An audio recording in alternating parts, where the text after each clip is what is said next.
মা না হয়েও মা হওয়ার যে অনুভূতি সেটা বলা যায় যে একমাত্র আমরা অভিনয় জগতে আছি বলেই আমি এই অনুভূতিটা পেয়েছি।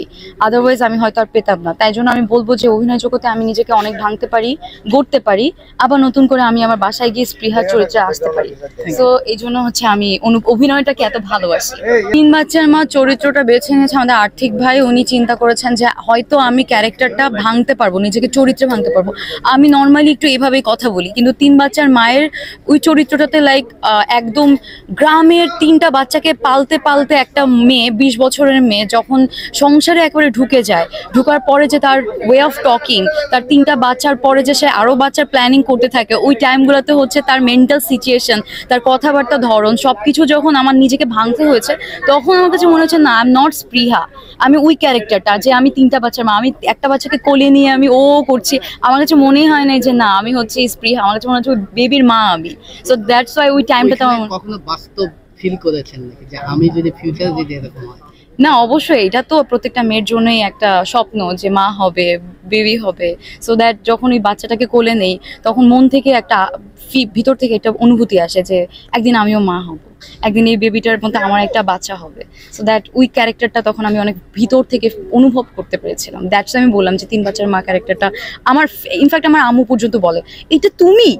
যখন একজন মা বলতে চিনতে পারে না যে এইটাই তুমি, সিনে যাকে দেখতেছে সে আর স্পৃহা আর পাশে যে বসে আছে, দুইটা মেয়েকে সে রিকগনাইজ করতে পারছে না, দ্যাট মিনস আমার সাকসেসটা ওখানেই যে আমার মা আমাকে চিনতে পারছে না।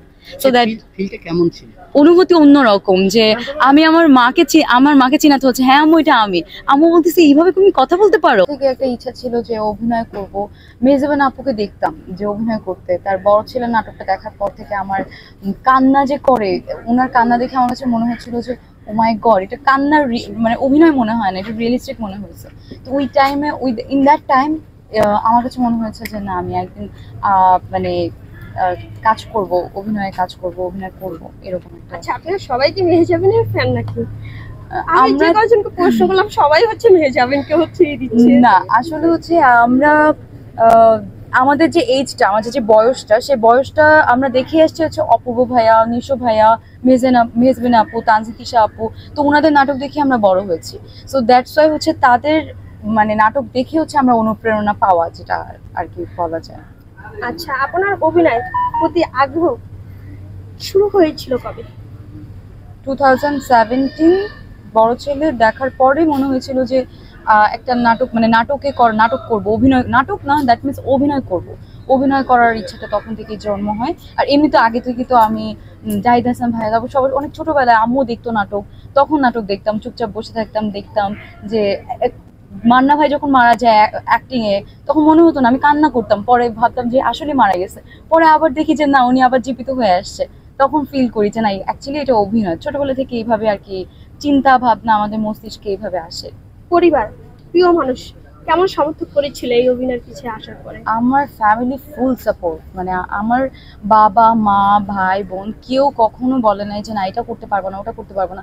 সেটা শুধু অভিনয়ের জন্য না, অভিনয়ের দিক থেকে না, আমি যেটা করি সেটাতে। আমি স্কুলে যখন নাচ করতাম, ডিসপ্লেতে যখন নাচে পার্টিসিপেট করতাম, আম্মু আমাকে নিয়ে যেত, নিয়ে আসতো, জাস্ট বিকজ অফ আমি যেন মানে যেটা আমি পছন্দ করি, কো কারিকুলার অ্যাক্টিভিটিস যেগুলোকে বলে, সেই কাজগুলো আমার ফ্যামিলি, বাবা মা সবাই সাপোর্ট করে। ইনফ্যাক্ট এমনও হয় যে রাতে খাওয়ার টেবিলে আমি সারা দিনের গল্পগুলো হচ্ছে আমার বাবাকে, আমার মাকে শোনাই যে আব্বু জানো আজকে এরকম হয়েছে, ওরকম হয়েছে। সো তারা অনেক সাপোর্টিভ বলা আচ্ছা, যায়। আপনাকে যদি বলা হয় যে আপনি কোন অভিনেতার সাথে কাজ করতে চান না, তাহলে কাকে বলবেন যে কার সাথে আপনি কাজ করতে না, চান? আমার আসলে সবার সাথে কাজ করার ইচ্ছা, আমার ওরকম কোনো স্পেসিফিক্যালি নেই। হিরো আলম বা ওইরকম ধরনের হলে তো আসলে না। আচ্ছা আচ্ছা, কোন পরিচালক বা কোন সহ অভিনেতার সঙ্গে কাজ করে সবচেয়ে ভালো লেগেছে আপনার? এখন পর্যন্ত দুজনের নাম বলতে হবে, মানে সেটা হচ্ছে একজন হচ্ছে মিরাজ ভাই, একজন রাফসান ভাইয়া। তো এরা হচ্ছে খুবই কমফোর্টেবল, মানে সিং বেশি ভালো হয় হচ্ছে রাফসান ভাইয়ের সাথে। উনি খুব কাম, অনেক বলা যায় যে পারে খুব বেশি। হ্যাঁ, মানে উনি হচ্ছে বলে যে স্পৃহা তুমি এটা এইভাবে ডায়লগটা ডেলিভারি করো, তাহলে হচ্ছে মানে এটা এত রিয়েলিস্টিক লাগবে। অ্যান্ড উনি অনেক কাম, তো সো দ্যাট উনি সবাইকে খুব বেটার ওয়েতে কনভিন্স করতে পারে। আর মিরাজ ভাইয়ের সাথে তো ফার্স্ট কাজ আমার প্র্যাঙ্কিং এ মিরাজ ভাইয়ের সাথে। মিরাজ ভাই তামিম ভাইয়া তো অনেক সিনিয়র মোস্ট সিনিয়র। আর মিরাজ ভাইয়ের সাথে কাজ করার পরও দেখা যায় যে প্রথম দিকে আমি একটু নার্ভাস ছিলাম, প্র্যাঙ্কিং এর ফার্স্ট কাজ। সেই ক্ষেত্রে সেই প্রথম কাজ অনুযায়ী মিরাজ ভাই আমাকে অনেক অনেক সাপোর্ট দিয়েছে, যেটা সত্যি বলতে প্রথম দিকে কোয়ার্টিস্ট দেওয়াটা খুবই মুশকিল। অভিনয়ের সময় সবচেয়ে কঠিন কাজ অভিনেতা কোনটা মনে হয়েছে আপনার, যে না এই শুটিংটা করতে আমার সবচেয়ে কঠিন মনে হয়েছে, এমন কোনো সিন বা আছে কিনা? হ্যাঁ, একটা কাজ আমার দুইটা কাজ বলা যায়, দুইটাই হঠাৎ করে মাথায় আসলো, তো দ্যাটস ওয়াই দুইটাই মাথায় আসলো। আমার প্রথম নাটক ঈদ মাঝারে, ওই নাটকটা আমি ক্যামেরার সামনে দাঁড়াই নাটক করার জন্য। এর আগে টিভিসি সেক্টরে কাজ করতাম, আমি বিজ্ঞাপন করতাম।